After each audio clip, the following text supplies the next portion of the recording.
Pépite ou Pépin, c'est le podcast sans langue de bois et sans tabou autour de l'investissement immobilier et de l'entrepreneuriat, mais pas que. Vous avez toujours eu envie de connaître le secret des personnes qui ont trouvé la bonne idée, le bon business ou le super investissement immo qui a changé leur vie? Comment faire pour vous en inspirer et atteindre vos objectifs, qu'ils soient financiers, immo, business ou perso? Nous, c'est Valérie et Sophie, sœurs investisseuses et coach en immo, et on vous dévoile en toute transparence les coulisses des projets hors du commun faits par des personnes comme vous et nous. S'ils ont pu le faire, alors vous aussi. Bonne écoute! Merci, Morgane, de nous rejoindre aujourd'hui. Merci à toutes les deux. On est hyper contents de t'avoir sur le podcast. Du coup, pour les personnes qui ne te connaissent pas, qui ne connaissent pas Léa, du coup, la cofondatrice, et qui ne connaissent pas Plan Cash, est-ce que tu peux rapidement te présenter et nous expliquer qui tu es, ce que tu fais, ce que vous faites avec Léa et ce qu'est Plan Cash? Très bien. Donc, je m'appelle Morgane Dian, je suis la cofondatrice donc, de Plan Cash. C'est une plateforme d'éducation financière pour les femmes que j'ai cofondée avec Léa Lejeune, qui est une ancienne journaliste. On a fondé ça, on a commencé à travailler ensemble sur Plan Cash en 2022. L'entreprise existe de manière administrative depuis 2023. On a plusieurs activités pour réussir notre mission, qui est donc du coup d'amener plus de femmes vers l'investissement financier. On a déjà une newsletter qui est écrite par Léa. C'est une newsletter qui est gratuite, qui regorge d'informations et d'actualité, et qui est aussi très engagée, puisqu'on a deux valeurs principales qui sont le féminisme et l'investissement responsable, donc tout ce qui tourne autour de l'écologie, etc. On a aussi des réseaux sociaux, on produit beaucoup de contenu gratuit aussi sur plein de sujets, le budget, les salaires, l'investissement, l'immobilier, les cryptos, etc. Et puis on a aussi une plateforme web avec des formations où on fait intervenir des experts. Et là, on va vraiment rentrer dans le vif du sujet avec des choses qui sont très pragmatiques et très concrètes. C'est-à-dire que la newsletter et les réseaux sociaux sont là pour faire prendre conscience de l'importance du sujet de l'argent dans la vie des femmes. Et les formations sont là pour ensuite les faire passer à l'action et agir et investir pour leur futur. Ok, voilà, je dirais que la première question qui me vient, c'est d'où vous est venue cette envie particulièrement du coup d'accompagner les femmes. On le sait aussi un petit peu, mais est-ce que tu peux expliquer d'où c'est venu et voilà, cet engagement autour des femmes, quel est le constat que vous avez fait et qui vous a poussé du coup à plus vous adresser aux femmes? Alors, c'est différent pour Léa et moi. Donc, je vais commencer par ce qui m'a amené moi. Dans ma vie avant Plan Cash, je travaillais sur le sujet d'inclusion et de diversité, et j'étais en parallèle coach en négociation salariale. Donc, j'accompagnais déjà les femmes à négocier leur salaire et à négocier des augmentations. Et donc, je voyais bien qu'il y avait quand même de nombreux déficits au niveau financier, déjà dans le fait de demander de l'argent et puis dans le fait d'avoir des salaires plus élevés. Mais je voyais aussi ces femmes qui, une fois qu'elles avaient un salaire plus élevé, ne savaient pas forcément pour autant quoi en faire. Et aujourd'hui, on sait par exemple que l'argent des femmes dort principalement sur des livrets d'épargne, il n'est pas investi. Et puis moi-même, je n'étais pas forcément une investisseuse non plus dans l'âme. Et donc, du coup, petit à petit, je suis passée de vraiment ce sujet très précis des salaires à plutôt, OK, en fait, moi, je vais m'éduquer moi-même sur qu'est-ce que je fais avec mon argent. J'étais très bonne pour négocier mon salaire et gagner un bon salaire, mais j'étais beaucoup moins bonne sur ce que j'en faisais derrière. Donc, je me suis dit, je vais m'éduquer moi. Et quitte à m'éduquer moi, autant que j'en fasse profiter les autres femmes que j'accompagnais déjà sur cette thématique. Et donc, j'ai commencé à organiser des formations sur justement donc, l'argent, comment est-ce qu'on investit. Et ça marchait plutôt bien. Donc j'organisais ça, c'était des lives avec des experts que je faisais intervenir, etc. L'idée, c'était de se montrer des femmes qui gèrent l'argent et qui investissent l'argent et qui sont professionnelles. Et ouais. En parallèle, Léa, elle qui était donc journaliste dans des grands titres français, avait remarqué depuis plusieurs années qu'il y avait un problème sur la manière dont les médias parlent d'argent aux femmes. C'est-à-dire, il y a des statistiques qui viennent renforcer cette expérience qu'elle avait eue et que moi, j'avais en parallèle aussi. C'est-à-dire que les médias aujourd'hui, quand ils parlent d'argent, vous allez avoir trois manières différentes de parler d'argent aux gens. Vous allez avoir les médias, on va dire, qui sont plutôt estampillés masculins. Ces médias-là vont parler aux hommes comme si les hommes savaient de quoi il s'agissait. Ils vont leur parler de rendement, de rentabilité, de crypto, d'IMO, d'applications, etc. Bon, bref. En gros, on prend les hommes pour des experts en la matière. Les femmes, elles, on va leur parler comme si, d'une part, elles ne savaient rien du tout, et d'autres fois comme si elles étaient dépensières. On va leur parler de comment tu fais des économies pendant les soldes, comment est-ce que tu tires ton budget au cordeau tous les mois, comment tu vas faire attention à pas dépenser trop d'argent dans les courses, etc. Et donc, on les place plutôt dans une posture les culpabilise. On les place dans la posture dépensière. Voilà. Donc, c'était déjà deux visions très différentes. Et comme je disais, les chiffres illustrent bien ça. C'est 75% des magazines qui parlent aux hommes vont leur parler comme si c'était des experts et 90% des magazines qui parlent aux femmes vont leur parler comme si c'était des dépensières. Et à côté de ça, vous avez aussi la presse économique qui, elle, va parler a priori sans distinction aux hommes et aux femmes, mais sur un ton très expert, avec des choses, des chiffres, des graphiques, des actus un peu complexes, etc. Ce qui nécessite du coup d'avoir déjà un petit peu le pied dans l'univers pour comprendre ce qui se dit.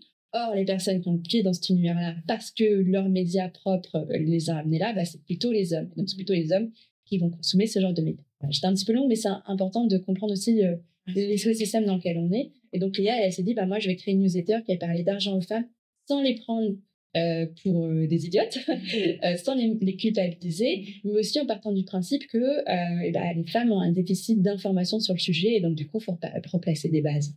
Et donc, on s'est rencontrés autour de cette idée-là sur les réseaux sociaux, on se suivait mutuellement, on a lancé nos projets en même temps.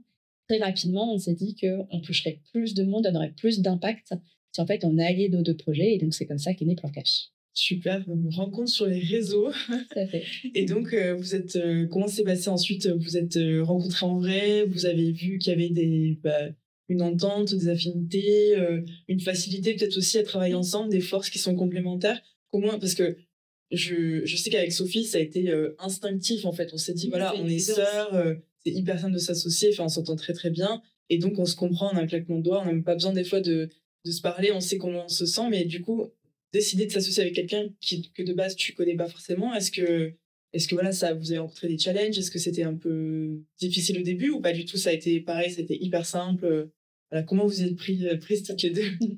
Alors, première rencontre en vrai, ce sont en fait essentiellement autour de la nourriture, et je sais pas si je dois le dire, mais autour de un petit peu d'alcool.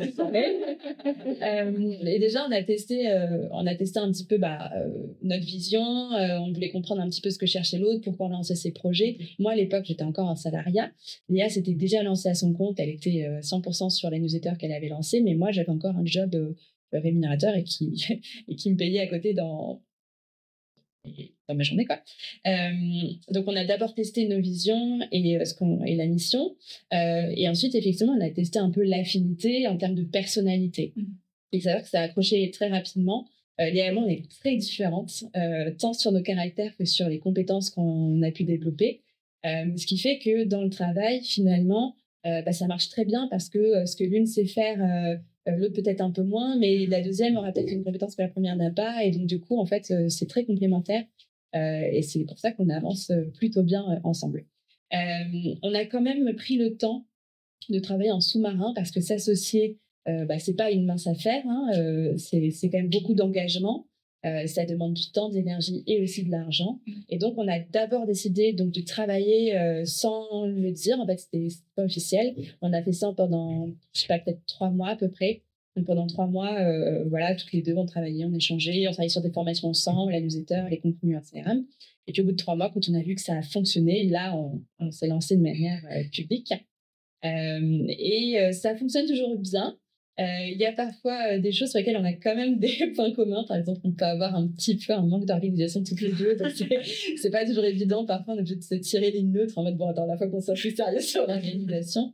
Mais ça nous rapproche aussi.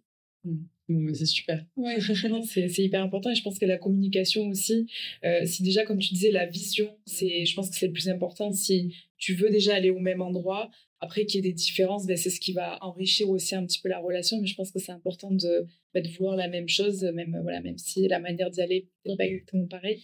Je voulais revenir aussi sur, tu disais que toi, à l'époque, tu étais encore du coup en poste, tu avais encore ton CDI. À quel moment est-ce que tu as switché? Et surtout, est-ce que as senti que tu as eu confiance et tu t'es dit c'est bon, parce que ça c'est quelque chose qui bloque aussi beaucoup de personnes qu'on accompagne. Alors certes nous c'est sur l'immobilier, mais parfois il y en a qui ont aussi envie de lancer des projets d'entrepreneuriat et qui osent pas par sécurité de l'emploi. Donc à quel moment est-ce que tu as senti que voilà que tu avais cette confiance nécessaire pour quitter ton poste et surtout comment est-ce que tu t'es organisée pendant que tu avais encore un taf, parce qu'on sait que on manque de temps en fait, on a des vies à côté, on a je sais pas, petite amie, famille, potes, activités, etc. Donc, comment est-ce que tu as réussi à combiner tout ça aussi? Alors déjà, j'ai commencé en disant qu'il n'y a jamais de timing parfait. En fait, si on attend toujours le bon moment, ça viendra jamais, on le fera jamais. Donc, pour remettre un petit peu le calendrier, moi, j'ai lancé mes formations en janvier 2022. En février, les mois, on se rencontre, on décide de travailler ensemble. Et en avril, on officialise.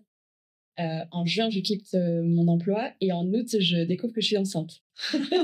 Voilà, donc quand je dis qu'il n'y a pas de bon timing, c'est que j'en suis vraiment l'illustration. Pour moi, ça n'a pas été trop compliqué de me lancer, déjà parce que je l'avais déjà fait avant. C'est pas ma première expérience entrepreneuriale. J'avais déjà créé une entreprise dans le passé qui malheureusement a pris fin quand le Covid est arrivé en France, parce que j'avais pas assez de trésorerie et tout s'était un peu... tout avait été cadenassé, il n'y avait plus de budget. C'était quoi comme business? Ça s'appelait EcoWork et c'était une plateforme sur laquelle on pouvait noter nos entreprises sur les critères d'égalité, de diversité, de parité. C'était très militant déjà aussi comme projet. Mais d'ailleurs, c'était tellement militant qu'on avait un peu de mal à trouver le business model. Ou du moins, on ne l'avait pas trouvé au moment où il y a eu le confinement, que les entreprises ont gelé tous les budgets qui étaient autour de la communication, de la marque employeur ont été gelés en premier. Et donc, nous, on s'est retrouvés. En fait, au bout de 2 mois, on n'avait plus de trésorerie. Donc, moi, j'avais déjà fait ce move-là. Donc, disons que c'était peut-être plus facile pour moi de le faire. Ou en tout cas, et je pense que c'était hyper important, c'est que je connaissais les grands principes de démission, de licenciement, de rupture conventionnelle, de chômage, etc. Et donc, du coup, je savais déjà un petit peu où je mettais les pieds. Et ça, c'est hyper important de bien comprendre, parce que financièrement, se lancer dans une entreprise, on n'a pas forcément de revenus tout de suite. Et donc, c'est vrai qu'en France, on a quand même le système bien pratique du chômage. Et si on peut l'avoir, quand même une sécurité et un filet de secours qu'on a au départ. Donc, moi, j'ai travaillé... Bon, c'est vrai que je suis un peu accro au travail. D'ailleurs, Léa aussi, et c'est un truc sur lequel on se rejoint. Donc, j'ai travaillé d'abord le soir, le week-end. Mes ateliers étaient le soir. Donc, voilà, des fois sur ma pause déj. Comme c'était un peu les sujets que je traitais aussi, j'étais déjà dans ces sujets de parité. Donc, c'était un peu plus simple. Et puis ensuite, c'était très dur. C'est qu'il a fallu que je négocie mon départ avec l'entreprise dans laquelle j'étais. Entreprise qui ne voulait pas me licencier. Moi, je voulais absolument avoir soit un licenciement, soit une rupture conventionnelle pour pouvoir, du coup, justement, avoir la sécurité un petit peu du chômage au lancement de l'activité. Donc, il y a eu un petit bras de fer qui s'est joué. Je ne dirais pas que je l'ai gagné, mais en tout cas, c'est l'entreprise qui a fini par me licencier, ce qui était en fait tout bénef pour moi. Effectivement, je dirais que la plus grosse difficulté qu'on a eu au début, ça a été du coup ma grossesse, qui était pas tout à fait prévue. C'était nos projets avec mon conjoint, mais pas tout de suite. C'était plutôt, on envisageait plutôt dans 6 mois à 1 an plus tard. Et sur ça, c'était un peu... La crainte que j'avais normalement, c'est que finalement, Léa et moi, on travaillait ensemble depuis quelques mois. Et c'est vrai que quand tu démarres un projet entrepreneurial et d'un coup, il y en a une des deux qui est enceinte, tu sais pas comment ça va se passer. C'était mon premier bébé. Je savais pas si la grossesse allait être simple ou pas. Comment ça allait se passer ensuite, une fois que le bébé serait là. Donc, et sur ça, ça a nécessité beaucoup de conversations. Alors déjà, Léa était d'abord ravie pour moi. Après, elle a eu un petit peu peur, elle s'est paniquée. Donc c'est vrai qu'on a beaucoup discuté. Et ce que tu disais tout à l'heure, en fait, la communication est hyper importante. Et je pense que ce qui fonctionne aussi dans notre duo avec Léa, c'est qu'on n'a pas peur de se dire les choses. Quand on a besoin de communiquer, on se pose autour d'une table et on le fait. Alors en mettant les formes, il faut avoir quand même quelques principes de communication non violente, etc. Mais sur ça, on n'a vraiment aucun problème à le faire. Et donc, en fait, tout simplement, après, j'ai eu la chance d'avoir une grossesse qui s'est déroulée sans vraiment de problème. J'étais un peu malade, mais rien de bien méchant. Et j'ai travaillé jusqu'à 1 semaine avant d'accoucher. Donc, ça, finalement, là, le dernier mois et demi, à partir de 8 mois, j'ai commencé à plus aller au bureau parce que traverser Paris commençait à devenir un peu compliqué. Je mettais à peu près 25 minutes à atteindre le métro au lieu de 8 normal. Donc, ça donnait, je tardais plus de temps qu'autre chose. Mais ça a été quand même une chance aussi, ça a été que ça se passe plutôt bien. Ouais, c'est top. Ça fait beaucoup de choses quand même. C'est clair. Mais ça illustre bien, il n'y a pas de moment parfait. Ouais, et il y aura toujours des choses qu'on n'a pas prévues, en fait. C'est ça, c'est que tu peux pas tout organiser. Et puis, bon, la grossesse, ça c'est encore tout un autre truc, mais c'est clair que rien que de se lancer dans un projet entrepreneurial, tu peux pas tout prévoir à l'avance. Tu sais pas, enfin voilà, il y a plein de gens qui se sont lancés pile poil avant le Covid, comme toi, et personne n'aurait pu le prévoir. Enfin, il y a plein de choses comme ça, et je pense qu'il faut aussi comprendre ça avant de se lancer. Comme tu dis, se sécuriser, donc bien comprendre, voilà, est-ce qu'on a assez de trésorerie pour se lancer? Est-ce qu'on a assez d'épargne? Est-ce qu'on peut peut-être se reposer sur un conjoint partenaire en attendant? Est-ce qu'on peut avoir une rupture conventionnelle en attendant? Bien ficeler la chose, ou alors démarrer aussi pendant qu'on a encore cette sécurité d'un job à côté et se lancer quand quand l'activité a été prouvée et que ça marche.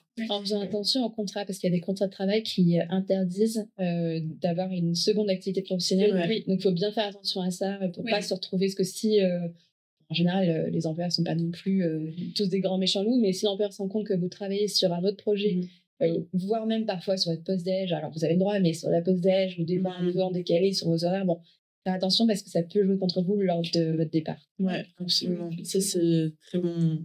Très bonne remarque. Et du coup, donc toi au début, tu étais déjà un petit peu dans les formations. Du coup, Léa, c'était plus un peu les newsletters. Est-ce que du coup, vous aviez déjà, quand vous êtes rassemblés, une vision de ce à quoi Plan Cash allait ressembler? Est-ce que vous avez fait beaucoup de modifications par rapport à vos 2 projets initiaux? Je sais qu'aujourd'hui, vous êtes aussi sur une création vraiment d'applications, si je dis pas de bêtises.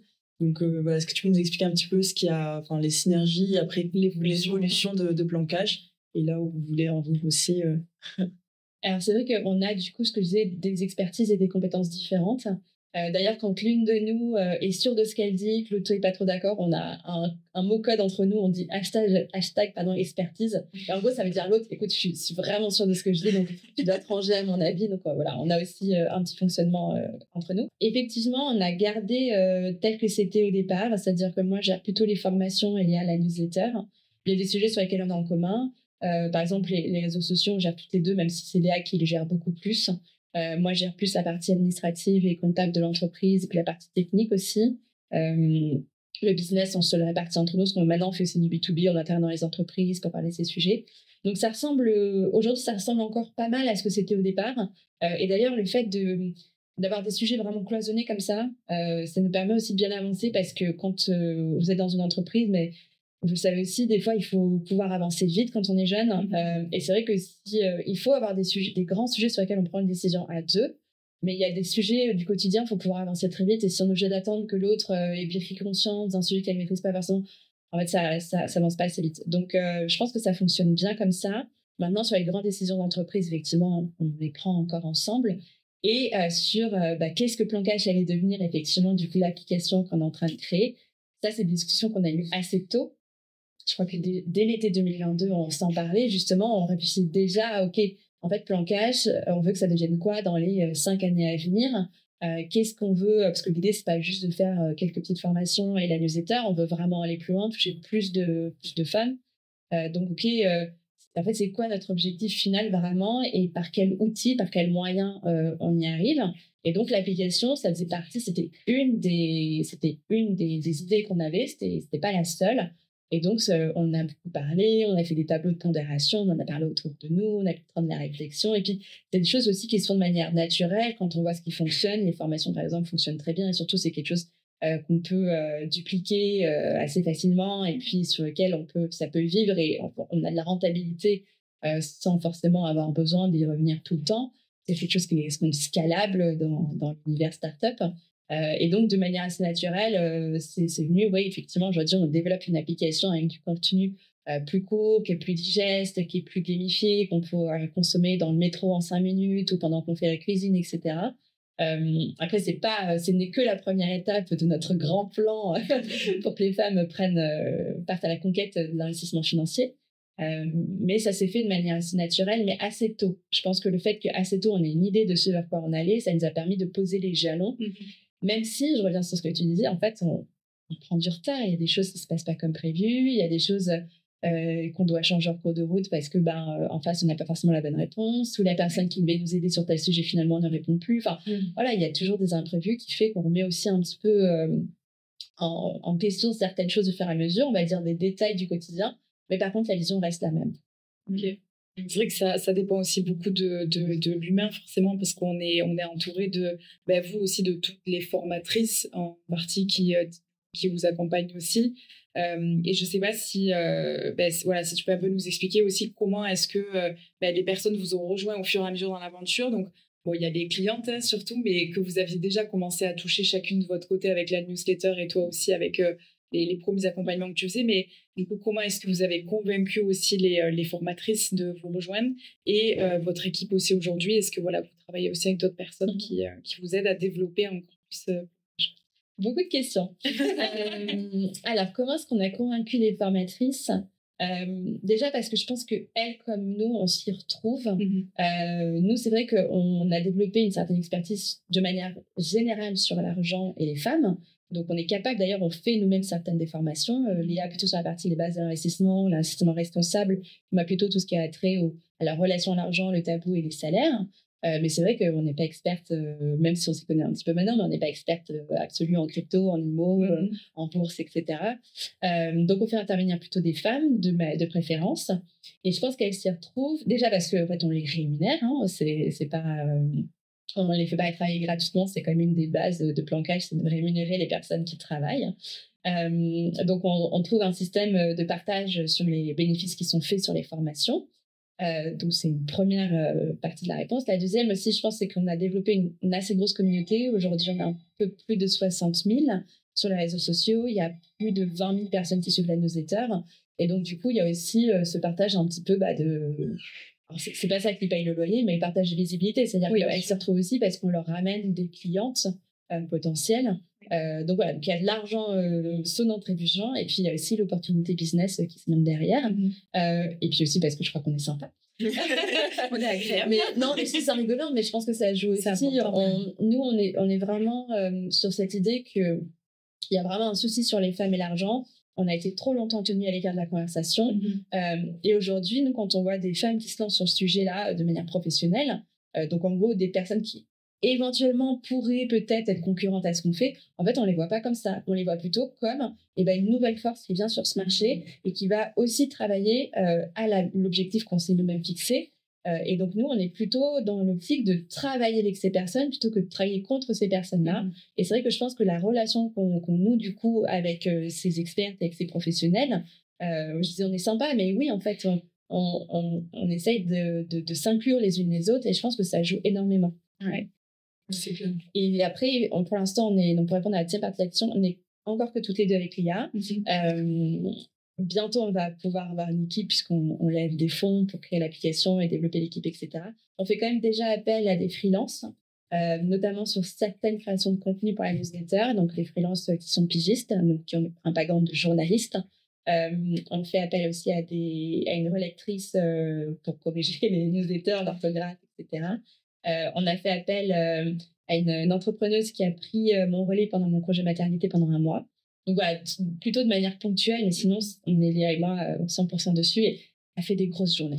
Oui, j'imagine. En plus, jeune maman, ça fait quand même pas mal de choses. Et là, du coup, vous êtes en train de lever des fonds. Donc, est-ce que tu peux nous expliquer un petit peu comment ça marche? Comment est-ce qu'on procède, en fait? Vers qui vous êtes tourné? Comment est-ce que vous le faites? Est-ce qu'il y a des compétences à avoir? Voilà, explique-nous, parce que c'est vrai que ça, c'est complètement nouveau pour Sophie et moi. Je ne saurais pas du tout comment se lancer là-dedans. Donc, comment vous êtes en train de vous y prendre, parce que c'est en cours. Alors déjà, avant de lever des fonds, il faut être sûr qu'on en a besoin. Parce que lever des fonds, ça veut dire que du coup, vous lâchez des parts de votre entreprise à d'autres personnes. Donc, ce n'est pas anodin. Ça veut dire que des personnes qui détiennent alors après, selon les termes que vous établissez, mais ce sont des personnes qui du coup détiennent un pouvoir sur les décisions de votre entreprise. Donc, il ne faut pas se dire que lever des fonds, c'est juste des gens qui nous donnent de l'argent et ça s'arrête là. Il y a quand même une contrepartie qui est assez importante. Donc, il faut être sûr d'avoir vraiment besoin de cet argent. On lève des fonds, nous, parce qu'on a besoin rapidement d'un gros montant et qu'on pourrait attendre d'avoir assez de bénéfices pour faire ce projet, mais en fait, ça pourrait éventuellement nous prendre plusieurs mois, voire 1 an, 2 ans. Donc, on aurait passé le timing, en fait, pour lancer notre projet sur le marché. Donc, ça, c'est la première des questions. Ensuite, la deuxième question à se poser, c'est « Ok, j'ai besoin d'argent, combien, évidemment ?» Donc là, il faut mettre le nez dans les tableaux, les prévisions, combien ça va me coûter, qu'est-ce que je vais en faire de cet argent, est-ce que c'est juste pour des développements techniques, est-ce que je dois recruter du monde, est-ce qu'il y a du marketing, du juridique, et voilà. Donc, quel est le montant? Et surtout, ce montant-là, auprès de quel type de personnes je vais aller le chercher? Nous, on a encore une entreprise très jeune, donc du coup, et le montant qu'on lève n'est pas faramineux, on lève 300 000 €, ce qui, dans l'univers, est un très petit ticket, même si à titre personnel, c'est énorme, mais pour une entreprise, c'est un petit ticket. Et donc, aussi, on n'a pas un passif business qui est très long, puisque ça fait 1 an et demi qu'on fait du business. Et donc, par exemple, on ne peut pas se tourner vers des acteurs de type VC. Les venture capital qui vont plutôt mettre des tickets énormes à coût de centaines de milliers d'euros, voire de millions. Donc, typiquement, c'est un acteur qu'on a très vite mis de côté. Ensuite, c'est 2 types d'acteurs. Le premier, c'est des business angels, donc c'est plutôt des particuliers qui ont des revenus, qui ont déjà un bon capital ou un bon patrimoine et qui, du coup, investissent en private equity dans des jeunes entreprises. Donc, ça, c'est un type d'acteur qu'on est allé voir. Et ensuite, on s'est dit, en fait, nous, on a une communauté qui est très grande, qui est surtout très engagée. On a 60 000 personnes qui déjà nous envoyaient, parce qu'on parle parfois de private equity, on en parlait avant de faire nous-mêmes notre levée de fonds, et qui nous envoyaient des messages en mode « Ah, j'ai compris private equity, voyez-vous, quand est-ce qu'on peut investir chez Blancage, etc. » Et donc, du coup, ça nous a donné l'idée de nous dire, en fait, on va aussi proposer à notre communauté d'investir, et ça rejoignait aussi notre mission qui était d'emmener plus de femmes vers l'investissement. Donc, c'était complètement logique de leur proposer. Et donc, du coup, on mène la levée de fonds sur ces 2 piliers. Donc, on lève un montant auprès de la communauté et on enlève un second auprès de Business Angel. Donc, pour lever auprès de la communauté, on passe par une plateforme. Donc, il faut passer par une plateforme qui a tous les agréments de l'AMF, etc., donc les autorités financières. Nous, on passe par une plateforme qui s'appelle Lita.co. Il y en a d'autres qui existent, mais on passe par celle-ci. Aussi, elle a un engagement, elle accompagne dans la levée des entreprises qui ont un objectif positif, que ce soit social ou environnemental. Et pour les business angels, là, c'est beaucoup une histoire de réseau. Il faut, du coup, arriver à rentrer en contact, identifier, entrer en contact avec des personnes qui ont ce capital et qui ont l'habitude d'investir dans les entreprises. C'est pas évident parce qu'elles ont elles-mêmes leur propre timing. Si elles viennent juste d'investir, elles ne vont pas forcément le refaire tout de suite. Elles ont un portefeuille, si elles ont déjà des entreprises similaires, elles ne vont peut-être pas le faire. Donc, ça, c'est une partie un peu plus délicate. Et après, on se forme aussi un peu au fur et à mesure. On fait un rendez-vous, on note ce qui a marché, ce qui n'a pas marché, puis on améliore pour le suivant, etc. C'est top, ça. C'est un nouveau domaine et ça a l'air intéressant. Et puis, c'est vrai que c'est hyper chouette de pouvoir faire vivre ça aussi à votre communauté parce que ça leur apporte de l'expérience aussi. Et puis, de les inclure dans la levée de fonds, je trouve ça... c'est hyper chouette, c'est hyper intelligent aussi d'avoir fait ça comme ça parce que au final, ça renforce aussi l'engagement de lien avec eux, de la communauté. Donc, c'est super chouette. On arrive à la fin de cette interview. Malheureusement, j'ai encore 1 milliard de questions à te poser. Comme à chaque fois, en fait. Je pense que c'est vrai. En fait, on pourrait faire des podcasts de 2 heures. Mais du coup, dernière petite question. Alors, non, 2 dernières petites questions. La première, c'est est-ce que tu as quelqu'un qui t'inspire ou une ressource à nous partager que tu aimerais conseiller? Ça peut être un livre, ça peut être une personne, ça peut être un conte. Ça peut être quelqu'un que tu aimerais voir apparaître sur le podcast après. Alors, j'avais pas du tout anticipé cette question. Ça, c'est la réponse de tout le monde. C'est vrai que c'est notre question à chaque fois on fait et tout le monde est là. Mince, j'avais pas réfléchi. Alors, pendant que je réfléchis à une ressource, on va dire professionnelle, la première chose que je voudrais partager, c'est d'avoir des ressources personnelles, d'être bien entouré. Donc, ça répond pas vraiment à ta question, mais moi, je sais que mon conjoint, il est aussi dans l'entrepreneuriat et on s'en parle vraiment souvent, on se soutient l'un l'autre et en fait, c'est hyper important pour nos projets et même pour notre équilibre. J'ai une meilleure amie qui n'est pas du tout dans l'entrepreneuriat, mais qui est très engagée dans le féminisme, etc. et qui, du coup, porte aussi un regard critique sur ce qu'on fait et qui me soutient énormément. Et en fait, d'avoir ces soutiens-là, c'est des ressources hyper importantes pour tenir le cap. Maintenant, pour répondre à votre question sur plutôt une ressource de type professionnel. C'était super.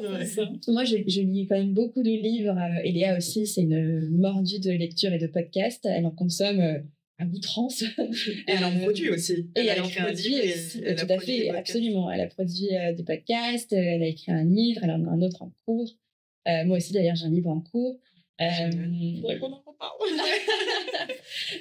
Mais après, je dirais beaucoup de lecture, ça aide. Il y a une personnalité que je suis pas mal, qui m'inspire par, on va dire, le travail qu'elle fournit et l'impression de facilité qu'elle donne que ça. Et du coup, tu te dis, waouh, c'est trop génial. Enfin, c'est hyper inspirant ce qu'elle fait. Elle n'est pas sur nos domaines, mais c'est Inès Leonarduzzi, qui elle-même a eu un parcours assez éclectique, qui a été sur plein de projets différents, sur l'environnement, dans l'art. Elle a été un moment dans le numérique, etc. Et c'est quelqu'un, quand elle prend la parole, je me dis toujours, oh, j'aurais trop aimé dire ce qu'elle a dit. Donc voilà, c'est le genre de personne en fait que j'aime bien suivre aussi et voir aussi la diversité des parcours que ces personnes ont pu avoir. Ça m'inspire beaucoup. Ok, super. Mais écoute, on la mettra en description pour les personnes qui veulent aller regarder. Et la dernière question, c'est qu'est-ce qu'on peut souhaiter du coup, qu'est-ce qu'on peut te souhaiter à toi, à Léa et à Plan Cash? J'ai envie de dire la sortie de notre application, parce que c'est un gros milestone, c'est très business ce que je suis en train de dire, mais on y met tellement de temps et d'énergie et notre argent personnel aussi, que voir ce projet réalisé en 2004, ce sera pour nous incroyable. Et après, je sors de la partie business, mais ce qu'on peut nous souhaiter, c'est de continuer à nous retrouver nous-mêmes dans ce qu'on fait. Enfin, je veux dire, moi aujourd'hui je fais Plan Cash parce que ça me parle, parce que je m'y retrouve, que ça me motive énormément, ça me passionne ce que je fais. Ce que je me souhaite à moi-même, c'est de continuer à trouver cette motivation, cette passion dans ce que je fais. Et je pense que le jour où malheureusement ce sera plus le cas, ça sera peut-être le temps de passer à autre chose. Très joliment dit, c'est important. Ouais, c'est important du cœur et de la passion et de la joie dans tous les projets professionnels. Enfin, dans la vie en général, mais dans les projets pro. En tout cas, merci beaucoup. C'était un plaisir de t'avoir sur le podcast. Et puis, on vous souhaite tout ça, quoi. C'est le meilleur. Et on fera un podcast pour parler de tout ça, de l'application. Ouais. Et on mettra du coup le lien vers Plan Cash, le compte, le site avec les formations dans la description pour les personnes qui veulent aller regarder tout ça et j'espère se former. J'espère aussi. Il ne faut pas hésiter à le dire. C'est pas aussi difficile que ce qu'on a l'impression à premier abord. C'est clair. Ça peut même devenir fun et lutter une fois qu'on est. Totalement. Ouais. Et on peut même se passionner pour des choses comme les impôts. Merci d'avoir passé ce moment à nos côtés. On espère que vous avez trouvé l'échange du jour inspirant et qui vous a donné l'énergie nécessaire pour, à votre tour, passer à l'action dans vos projets. Si cet échange vous a plu, n'hésitez pas à nous mettre 5 étoiles et à vous abonner à ce podcast pour ne louper aucun épisode. Dites-nous en commentaire quel invité ou quel sujet vous aimeriez entendre une prochaine fois. On se retrouve la semaine prochaine pour un nouvel épisode. En attendant, vous pouvez retrouver nos tips IMO et Mindset au quotidien sur Instagram et sur YouTube en tapant Saving Sisters dans la barre de recherche. À la semaine prochaine!